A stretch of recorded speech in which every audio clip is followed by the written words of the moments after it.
The Lord spoke to Moses, saying, This shall be the ritual for the leprous person at the time of his cleansing. He shall be brought to the priest. The priest shall go out of the camp, and the priest shall make an examination. If the disease is healed in a leprous person, the priest shall command that 2 living clean birds, and cedar wood, and crimson yarn, and hyssop, be brought for the one who is to be cleansed. The priest shall command that one of the birds be slaughtered over fresh water in an earthen vessel. He shall take the living bird with the cedar wood, and the crimson yarn, and the hyssop, and dip them in the living bird and in the blood of the bird that was slaughtered over the fresh water. He shall sprinkle it 7 times upon the one who is to be cleansed of the leprous disease. Then he shall pronounce him clean, and he shall let the living bird go into the open field. The one who is to be cleansed shall wash his clothes, and shave off all his hair, and bathe himself in water, and he shall be clean. After that he shall come into the camp, but shall live outside his tent 7 days. On the 7th day he shall shave all his hair, of head, beard, eyebrows. He shall shave all his hair. Then he shall wash his clothes and bathe his body in water, and he shall be clean. On the 8th day he shall take 2 male lambs without blemish, and 1 ewe lamb in its first year without blemish, and a grain offering of 3/10 of an ephah of choice flour mixed with oil, and 1 log of oil.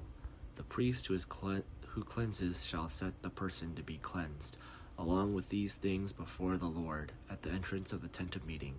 The priest shall take 1 of the lambs and offer it as a guilt offering, along with the log of oil, and raise them as the elevation offering before the Lord. He shall slaughter the lamb in the place where the sin offering and the burnt offering are slaughtered in the holy place.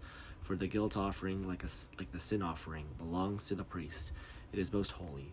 The priest shall take some of the blood of the guilt offering and put it on the lobe of the right ear of the one to be cleansed, and on the thumb of the right hand, and on the big toe of the right foot. The priest shall take some of the log of oil and pour it into the palm of his own left hand, and dip his right finger in the oil that is in his left hand, and sprinkle some oil with his finger 7 times before the Lord. Some of the oil that remains in his hand the priest shall put on the lobe of the right ear of the one to be cleansed, and on the thumb of the right hand, and on the big toe of the right foot, on top of the blood of the guilt offering. The rest of the oil that is in the priest's hand he shall put on the head of the one to be cleansed. Then the priest shall make atonement on his behalf before the Lord. The priest shall offer the sin offering to make atonement for the one to be cleansed from his uncleanness. Afterward he shall slaughter the burnt offering, and the priest shall offer the burnt offering and the grain offering on the altar. Thus the priest shall make atonement on his behalf, and he shall be clean. But if he is poor and cannot afford so much, he shall take 1 male lamb for a guilt offering, to be elevated to make atonement on his behalf, and 1/10 of an ephah of choice flour mixed with oil for a grain offering, and log of oil. Also 2 turtle doves or 2 pigeons, such as he can afford, 1 for a sin offering and the other for a burnt offering. On the 8th day he shall bring them for his cleansing to the priest to the entrance of the tent of meeting before the Lord, and the priest shall take the lamb of the guilt offering and the log of oil, and the priest shall raise them as an elevation offering before the Lord. The priest shall slaughter the lamb of the guilt offering, and shall take some of the blood of the guilt offering, and put it on the lobe of the right ear of the one to be cleansed, and on the thumb of the right hand, and on the big toe of the right foot. The priest shall pour some of the oil into the palm of his left hand, and shall sprinkle with his right finger some of the oil that is in his left hand 7 times before the Lord. The priest shall put some of the oil that is in the hand on the lobe of the right ear of the one to be cleansed, and on the thumb of the right hand and the big toe of the right foot, where the blood of the guilt offering was placed. The rest of the oil that is in the priest's hand he shall put on the head of the one to be cleansed, to make atonement on his behalf before the Lord. And he shall offer of the turtle doves or pigeons, such as he can afford, 1 for a sin offering, and the other for a burnt offering, along with a grain offering. And the priest shall make atonement before the Lord on behalf of the one being cleansed. This is the ritual for the one who has a leprous disease, who cannot afford the offerings for his cleansing. The Lord spoke to Moses and Aaron, saying, When you come into the land of Canaan, when I give you for a possession, and I put a leprous disease in a house in the land of your possession, the owner of the house shall come and tell the priest, saying, There seems to be some sort of disease in my house. The priest shall command that they empty the house before the priest goes to examine the disease, or all that is in the house will become unclean, and afterward the priest shall go and inspect the house. He shall examine the disease.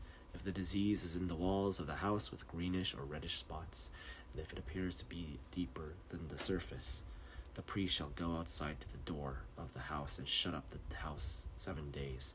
The priest shall come again on the 7th day and make an inspection.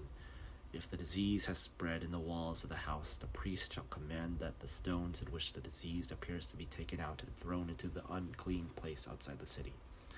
He shall have the inside of the house scraped thoroughly, and in the plaster that is scraped off shall be dumped in an unclean place outside the city. They shall take the other stones and put them in the place of other stones, and take other plaster and plaster the house. If the disease breaks out again in the house after he has taken out the stones and scraped the house and plastered it, the priest shall go and make inspection. If the disease has spread in the house, it is spreading leprous disease in the house. It is unclean. He shall take the house torn down, its stones and timber and all the plaster of the house, and take it outside the city to an unclean place. All who enter the house while it is shut up shall be unclean until the evening, and all who sleep in the house shall wash their clothes, and all who eat in the house shall wash their clothes. If the priest comes and makes an inspection, and the disease has not spread in the house, and after the house is plastered, the priest shall pronounce the house clean. The disease is healed. For the cleansing of the house he shall take 2 birds with cedar wood and crimson yarn and hyssop, and shall slaughter one of the birds over fresh water in the earthen vessel, and shall take the cedar wood and the hyssop and the crimson yarn along with the living bird, and dip them in the blood of the slaughtered bird and the fresh water, and sprinkle the house 7 times. Thus he shall cleanse the house with the blood of the bird, and with the fresh water, and with the living bird, and with the cedar wood and the hyssop and the crimson yarn.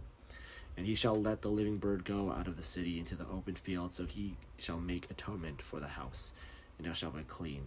This is the ritual for any leprous disease for an inch, for leprous diseases in clothing and houses, and for a swelling or an eruption or a spot, to determine when it is unclean and when it is clean.